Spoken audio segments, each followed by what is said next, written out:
Hello learners, welcome to channel. इस video में हम प्रोजेक्ट मैनेजमेंट की यूनिट 3 से 46 एमसीक्यू प्रैक्टिस करेंगे। तो project cost, type of cost, project financing, budgeting, ABC, SCBA, इन सब से रिलेटेड क्वेश्चंस हम प्रैक्टिस करेंगे। तो चलिए स्टार्ट करते हैं। क्वेश्चन है, dash is a cost required to procure all the needed product, services and resources to deliver the project successfully. तो प्रोजेक्ट को सक्सेसफुली डिलीवर करने के लिए जो कॉस्ट लगती है प्रोडक्ट, सर्विस, रिसोर्स को लाने के लिए, उसको क्या कहते हैं? The management cost, option A. Option B product development cost, option C project cost, या फिर ऑप्शन डी एक्टिविटी कॉस्ट। तो करेक्ट ऑप्शन क्या हो जाएगा? प्रोजेक्ट सक्सेसफुली करने के लिए जो रिक्वायरमेंट होती है, प्रोक्योरमेंट करते हैं, उसके लिए जो कॉस्ट आती है। तो करेक्ट ऑप्शन क्या हो जाएगा? Option C project cost. Next question है, cost management is concern with the process of. तो कॉस्ट मैनेजमेंट जो है वो किससे कंसर्न रखता है? Finding the right of project, option B carrying out the project the right way, option C A and B, यानी option A और option B दोनों करेक्ट हैं, या फिर option D making management decision. तो correct option is option C A and B. तो cost management is concern with the process of finding the right project and carrying out the project the right way. Next question, the project costing process involve following step except. The project costing process, जो project costing process होता है वो following जो step से वो involve करता है, accept यानी एक नहीं इन्वॉल्व करता है। तो जो एक नहीं इन्वॉल्व करता है उसको बताना कौन सा वो है। तो ऑप्शन है रिसोर्स प्लानिंग, ऑप्शन बी है कॉस्ट कटिंग, ऑप्शन सी है कॉस्ट एस्टिमेटिंग, ऑप्शन डी है कॉस्ट बजटिंग। तो करेक्ट ऑप्शन क्या हो जाएगा? ऑब्वियस सी बात है, cost estimating, cost budgeting, resource planning, ये स्टेप्स है, लेकिन कॉस्ट कटिंग ये ऑप्शन नहीं है। तो option B is the correct option कि ये जो है प्रोजेक्ट कॉस्टिंग प्रोसेस का स्टेप नहीं है। नेक्स्ट क्वेश्चन है, dash is the process of ascertaining future resource requirement for an organisation और ए स्कोप ऑफ वर्क। तो इसमें से बताना कि कौन सा है जो process of ascertaining future resource requirement, यानी कि जिसमें हम फ्यूचर में कौन से रिसोर्स रिक्वायर्ड होगा उसके लिए हम असरटेन करते हैं। तो ऑप्शन है management planning, option B HR planning, option C market planning, या फिर option D resource planning. Correct option is option D, resource planning. Resource planning is the process of ascertaining future resource requirement for an organization or a scope of work. Next है, evaluation and planning of the use of the physical, human, financial and information resources required to complete work activities and their task refers to. तो evaluation and planning of the use of physical, human, financial and information resources required to complete work activities and their task refers to, यानी कि ये किस चीज़ को refer करता है? Market evaluation है इसका मतलब, या एचआर प्लानिंग है इसका मतलब, या एचआर इवेल्युएशन है, फिर रिसोर्स प्लानिंग है। तो correct option is option D, ये रिसोर्स प्लानिंग कहलाता है कि इवेल्युएट करना, प्लान करना कि फिजिकल, ह्यूमन, फिनेंशियल और इंफॉर्मेशन रिसोर्सेज कैसे यूज़ किए जाएंगे, कैसे उसका यूज़ जो है वर्क एक्टिविटीज़ को कंप्लीट करने में किया जा सकता है, टास्क को कंप्लीट करने में किया जाएगा। तो इसको क्या कहते हैं? Option D, resource planning. OBS stand for तो प्रोजेक्ट मैनेजमेंट में OBS का क्या मतलब होता है? ऑप्शन है organisational broken structure, option B organisational breakdown system, option C organisational breakdown structure, या फिर option D organisational broken system. तो जैसा कि हमने पहले भी कहा है कि अगर आपको MCQ क्लियर करना है तो आपको थ्योरी जो है क्लियर होना चाहिए, कॉन्सेप्ट्स क्लियर होने चाहिए, तब यहाँ पे OBS आप अंदाजा नहीं लगा सकते। तो करेक्ट ऑप्शन आपको पता होना चाहिए, याद ही होगा, तभी आप जो है यहाँ पे आंसर दे पाएंगे। तो OBS stand for organisational breakdown structure. Option C जो है वो करेक्ट ऑप्शन होगा, ऑर्गेनाइजेशनल ब्रेकडाउन स्ट्रक्चर, OBS।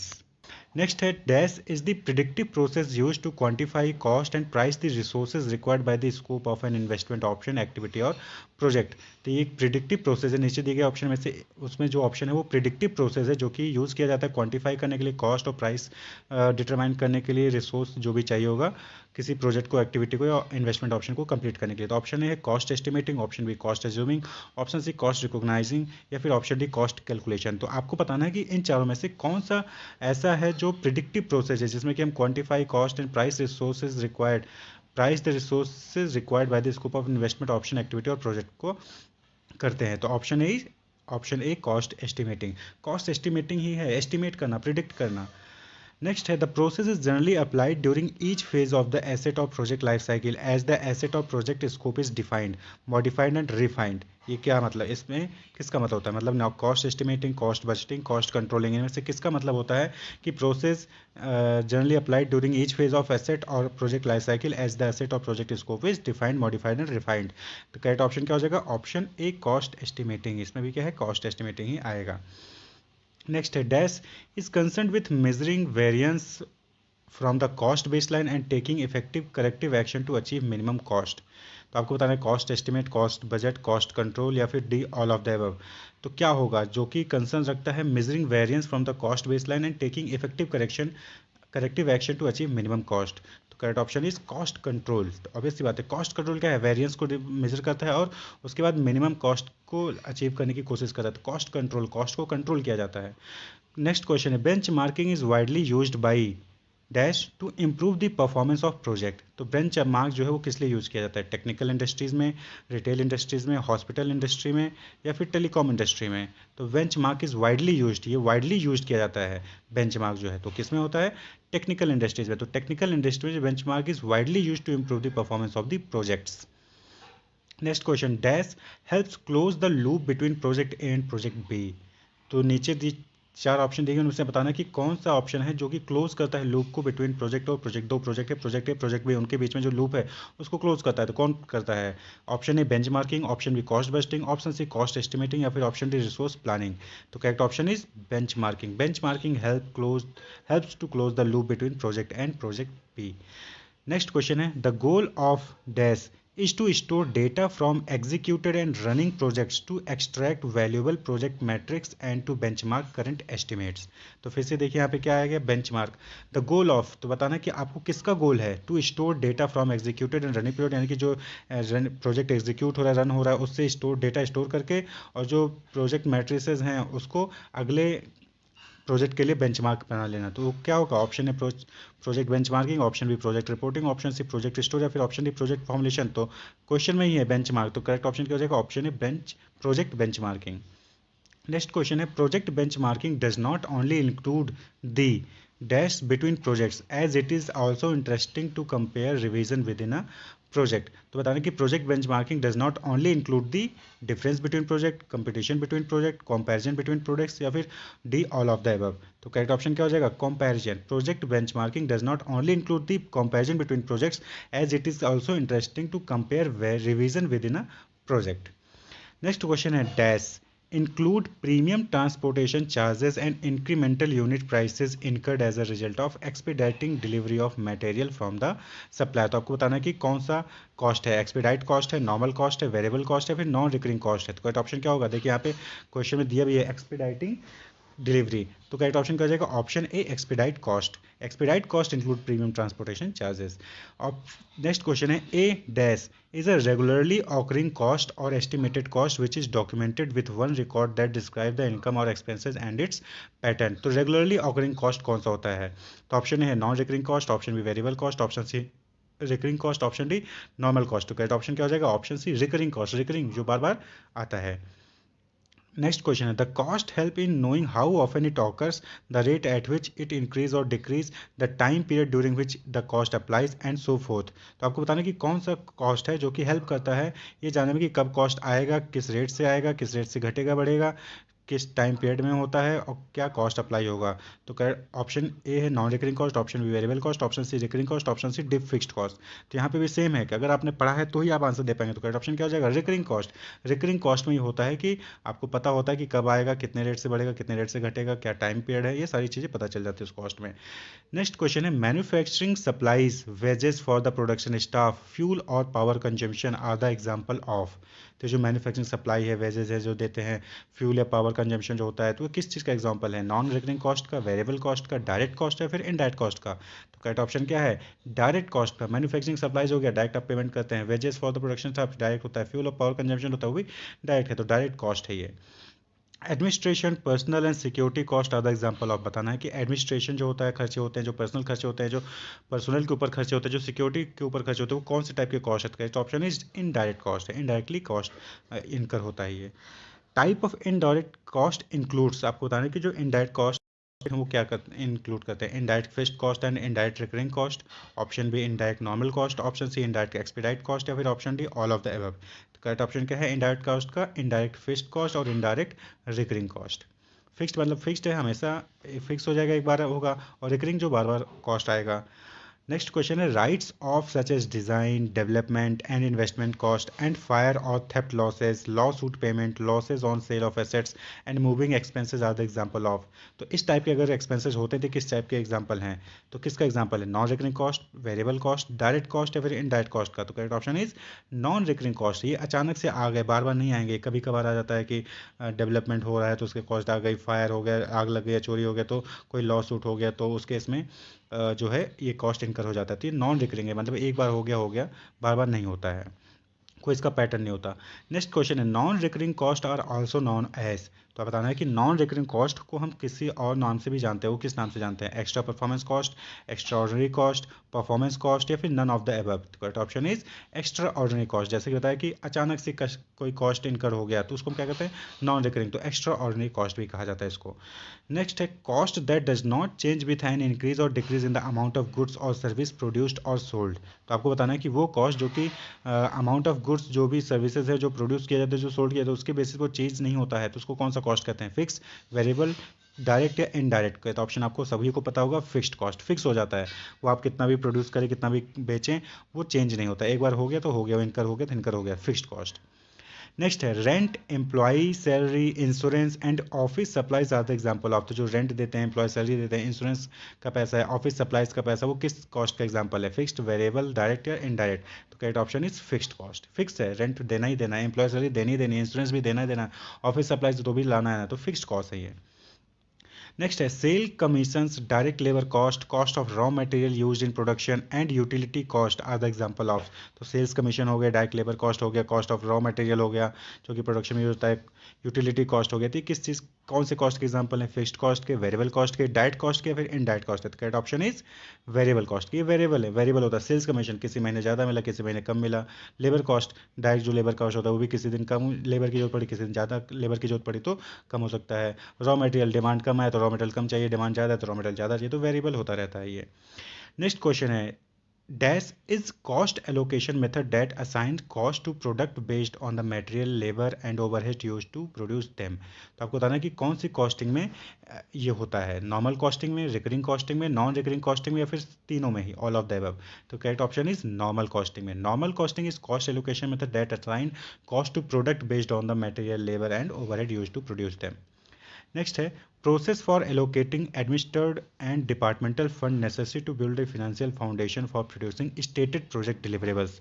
तो क्या कहेंगे उसको, project financing, project budgeting, project identification, project formulation. तो प्रोसेस है जिसमें कि एलोकेट किया जाता है एडमिनिस्ट्रेटेड और डिपार्टमेंटल फंड जो कि नेसेसरी होते हैं to build a financial foundation for producing stated project deliverable. तो correct option is project budgeting कहलाता है ये। प्रोजेक्ट बजटिंग क्या है, प्रोसेस है। नेक्स्ट है the project budget gives a detailed statement of all the dash required to carry out the project goal and objective. तो project budget gives a detail statement of all the, किसके बारे में detail statement देता है, direct cost के बारे में, overhead के कॉस्ट के बारे में, both A and B, direct और ओवरहेड दोनों के बारे में, या फिर option D none of the, ऊपर से किसी के बारे में नहीं रहता था। करेक्ट ऑप्शन क्या है, बोथ ए एंड बी। तो project budget gives a detailed statement of all the direct cost and overhead cost required to carry out the project goal and objective. Next है dash is a set of activities for estimating the necessary amount of financial resources for the project. Is a set of activities for estimating the necessary amount of financial resource for the project, controlling project cost within the approved budget and delivering the expected project goal. तो इसको क्या कहेंगे, project budget management, project budgeting, project management या project budget. अब देखिए set of activities for estimating the necessary amount of financial resources for the project, controlling project cost with in the approved budget and delivering the expected project. तो यहाँ तीन चीजें हो रही है, तो करेक्ट ऑप्शन क्या जाएगा, प्रोजेक्ट बजट मैनेजमेंट। आप देखिए बजट से रिलेटेड चीजें हो रही हैं। नेक्स्ट है बजटिंग प्रोसेस इज, बजटिंग का प्रोसेस आपको बताना है, डेवलपमेंट, फिर कंज्यूम, फिर मेजरमेंट, फिर अपडेटिंग, या फिर ऑप्शन बी डेवलपमेंट फिर यूज़ फिर मेजरमेंट फिर अपडेटिंग, या फिर डेवलपमेंट यूज़ मेजरमेंट अपग्रेडिंग, या फिर डेवलपमेंट यूज़ कंज्यूम अपडेटिंग। तो करेक्ट ऑप्शन क्या हो जाएगा इसमें बजटिंग प्रोसेस का, ऑप्शन बी डेवलपमेंट फिर use then measurement then updating. Next question है when senior management prepares a high level budget on the basis of the company's objectives it is known as. यानी कि जब senior management जो है high level budget तैयार करता है तो उसको हम क्या कहते हैं, bottom up budgeting, top down budgeting, normal budgeting, या फिर option D all of the above. तो correct option senior management, senior management यानी कि टॉप, तो ऑप्शन क्या हो जाएगा B top down budgeting. Next question है 31, which one is disadvantage of top down budgeting. आपको बताना है कि नीचे चार ऑप्शन दिए हैं, इसमें से कौन सा डिसएडवांटेज है टॉप डाउन बजटिंग का। Such type of budget focus on the overall growth of the organisation, option A. Option B, it makes department aware of what the top management expect from them. या फिर option C, it is a quick way of preparing a budget and helps to overcome interdepartmental issues. या फिर option D, since managers are not part of the budget making process they may not feel much motivation to ensure their success. तो correct option is option D, since manager are not part of that budget decision making they may not feel such motivation to ensure their success. भाई वो तो part होते ही हैं top down में। Next question है question number 32, dash is a type of busting. आपको बताना कि कौन सा टाइप ऑफ बस्टिंग है।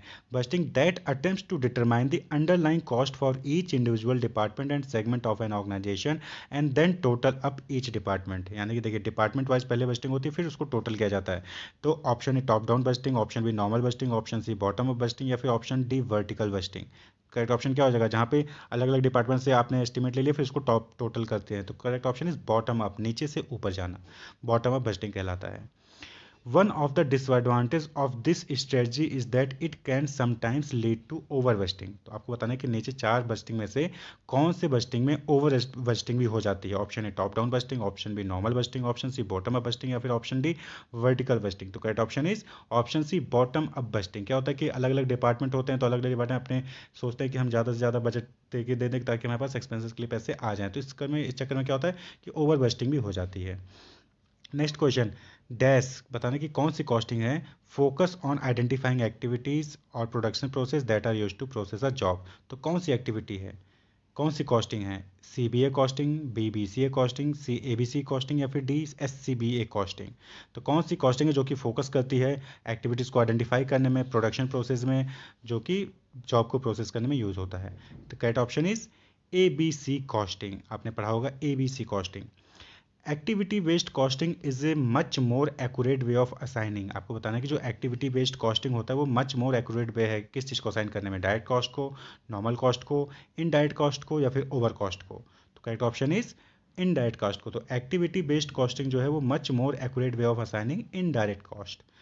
A B C stand for, अभी आपने जस्ट ऊपर देखा भी है, A B C stand for activity based costing. इस टाइप का कोई क्वेश्चन पूछा जा सकता है। नेक्स्ट है decision making strategy which helps in assessing the impact of investment business projects on the society as a complete. उसको क्या कहते हैं। डिसीजन मेकिंग स्ट्रेटजी है जो कि हेल्प करती है assessing the impact of investment business project on the society. Society के ऊपर बिजनेस प्रोजेक्ट का क्या इम्पैक्ट पड़ेगा उसको, उसमें डिसीजन मेकिंग स्ट्रेटजी है। तो ऑप्शन है ए बी सी, ऑप्शन है बी है S C B A, option C है एस सी ए बी, या फिर option D S A C B. तो करेक्ट ऑप्शन क्या हो जाएगा, option S C B A. अब यहाँ पे अगर आपने पढ़ा है तभी आप आंसर दे पाएंगे, वरना एस सी बी ए होता है कि आपको पता ही नहीं होगा अगर आपने पढ़ा नहीं होगा तो।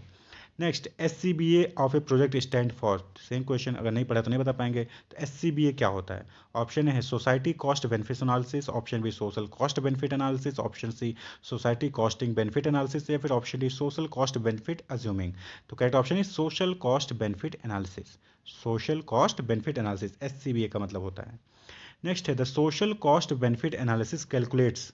आपको बताना है कि सोशल कॉस्ट बेनिफिट एनालिसिस जो है वो क्या कैलकुलेट करता है। Direct, indirect impact, external effect. Direct, direct यानी कि primary effect, indirect effect secondary effect, या फिर ऑप्शन सी एक्सटर्नल इफेक्ट, या फिर option D all of the above, यानी कि तीनों ही इफेक्ट ये इंक्लूड करता है। तो social cost benefit analysis include all of the above, यानी कि डायरेक्ट इम्पैक्ट, इनडायरेक्ट इम्पैक्ट और एक्सटर्नल इफेक्ट्स को भी वो इंक्लूड करता है एस सी बी ए। इस social cost benefit analysis is also known as. तो सोशल कॉस्ट बेनिफिट को हम दूसरे नाम से किस नाम से जानते हैं। ऑप्शन है econometric analysis, option B economic analysis, option C cost analysis, option D benefit analysis. तो किस नाम से जानते हैं। Correct option is option B economic analysis. Next question है issues like the environment like noise, emission of CO2 etcetera, safety, traffic, external security and nature, biodiversity, hydration refers to. तो ये issues किसको रिफर करते हैं, direct effect को, indirect effect को, external effect को, या फिर ऑल ऑफ द अबव को। तो ये इशूज लाइक इन्वायरमेंट हो गया, सेफ्टी हो गया, नेचर हो गया, तो मुझे लग रहा है एक्सटर्नल ही है। तो करेक्ट ऑप्शन क्या हो जाएगा, एक्सटर्नल इफेक्ट हो जाएगा। तो इस तरीके से भी आपको गेस करके भी, अगर कोई क्वेश्चन नहीं आया तो आप गेस करके भी लगा सकते हैं कि आपको उसको रिलेट करना होगा कि किस चीज़ से रिलेटेड, दिए गए ऑप्शन में से क्वेश्चन किससे रिलेट कर रहा है। आपको इस तरीके से भी आंसर फाइंड आउट कर सकते हैं अगर क्वेश्चन नहीं आ रहा है तो आपको। नेक्स्ट है IMD little and JA Mirrlees have develop an approach to social cost benefit analysis which become popular as. तो आपको बताना है कि जो IMD लिटिल और जे माइलेज ने एक अप्रोच डेवलप किया था सोशल कॉस्ट बेनिफिट एनालिसिस के लिए, उसको किस नाम से जानते हैं? सेम पढ़ा है तो ही आंसर दे पाएंगे आप, तुक्का यहाँ पे लगा ही नहीं सकते। तो ऑप्शन ए है LM अप्रोच, ऑप्शन बी है ML अप्रोच, ऑप्शन सी है IG approach and option D है MA अप्रोच। तो करेक्ट ऑप्शन क्या है? LM approach. तो जो IMD लिटिल और जे माइलेज ने दिया था उसको हम क्या कहते हैं, किस नाम से जानते हैं सोशल कॉस्ट बेनिफिट एनालिसिस का? LM अप्रोच के नाम से। Which approach measure cost and benefit in terms of domestic rupee and consumption? तो यहाँ पे देखिए तीन अप्रोच दिए हैं और नीचे डी है none of the above. Option है LM approach, option B UNIDO approach, option C consumption approach, option D none of the above. तो आपको बताना है कि कौन सा अप्रोच है जिसमें कि कॉस्ट और benefit in terms of domestic रूपी और कंजम्पशन में मेजर किया जाता है। तो करेक्ट ऑप्शन क्या हो जाएगा? ऑप्शन बी यूनिडो अप्रोच में जो कॉस्ट और बेनिफिट है वो डोमेस्टिक रूपी और कंजम्पशन के बेसिस पे मेजर किया जाता है। नेक्स्ट, यूनिडो क्या होता है? नेक्स्ट क्वेश्चन ऑब्वियस सी बात है, यूनिडो क्या होता है? यूनिडो तो आपने पता चल गया, कॉस्ट और बेनिफिट जो है वो डोमेस्टिक रूपी कंजम्पशन के बेसिस पे मेजर किया जाता है, लेकिन यूनिडो होता क्या है? तो यूनिडो स्टैंड फॉर, यहाँ पे भी याद किया है तो ही आपको पता होगा। तो ऑप्शन है united nation industrial developing organisation, united nation industrial development organisation, united nations industrial development organisation या फिर united nations international development organisation. तो correct option is option B united nations industrial development organisation, united nation industrial development organisation, UNIDO. याद कर लीजिएगा। UNIDO is a, अब UNIDO क्या है? तभी आपने पीछे क्वेश्चन में देखा यूनिडो क्या है। ऑप्शन ए SCBA अप्रोच है, ऑप्शन बी ABC अप्रोच है, या फिर ऑप्शन सी ABC अप्रोच है, या फिर option D all of the above, यानी कि तीनों ही अप्रोचेज हैं। तो करेक्ट ऑप्शन क्या है? ये social cost benefit analysis approach है, जिसमें कॉस्ट ऑफ बेनिफिट किसमें डोमेस्टिक रूपी और कंजम्पशन के बेस पे डिसाइड किया जाता है। तो ये SCBA अप्रोच है, social cost benefit analysis approach है। लास्ट क्वेश्चन यूनिट 3 से, the real economic price of project activities goods and service that have no market price। आपको बताना है कि real economic price of project activities goods and service that have no market price, तो उसको क्या कहते हैं? Market price, project price, product price या फिर शेडो प्राइस। तो करेक्ट ऑप्शन क्या हो जाएगा? यहाँ पे भी अगर आपने नहीं पढ़ा तो नहीं पता होगा, तो यहाँ पे करेक्ट ऑप्शन है D shadow price. Shadow price जो है वो रियल इकोनॉमिक प्राइस होता है किसी प्रोजेक्ट एक्टिविटीज गुड्स या सर्विस का, जिसमें मार्केट प्राइस नहीं होता है। तो यूनिट 3 से कुछ MCQs थे, और भी थ्योरीज आप अच्छे से पढ़िए और भी MCQs प्रैक्टिस करिए यूनिट 3 से। देखिए थ्योरी पढ़ेंगे उसको ब्रेक डाउन करिए, छोटे छोटे कॉन्सेप्ट्स में बनाइए, पॉइंट्स बनाइए और उसके बाद उसको याद करिए, क्योंकि क्वेश्चंस यही क्वेश्चंस जो अभी हमने 46 क्वेश्चंस देखे, इन्हीं क्वेश्चन को घुमा फिरा के आपसे दूसरे लैंग्वेज में पूछ सकता है। ऑप्शन एक करेक्ट होगा लेकिन घुमा के पूछ लेगा तो आप कंफ्यूज हो जाएंगे। तो इसलिए कॉन्सेप्ट्स को, थ्योरी को अच्छे से डीप स्टडी करिए। तो wish you all the best, keep watching, subscribe the channel for more videos. Thank you.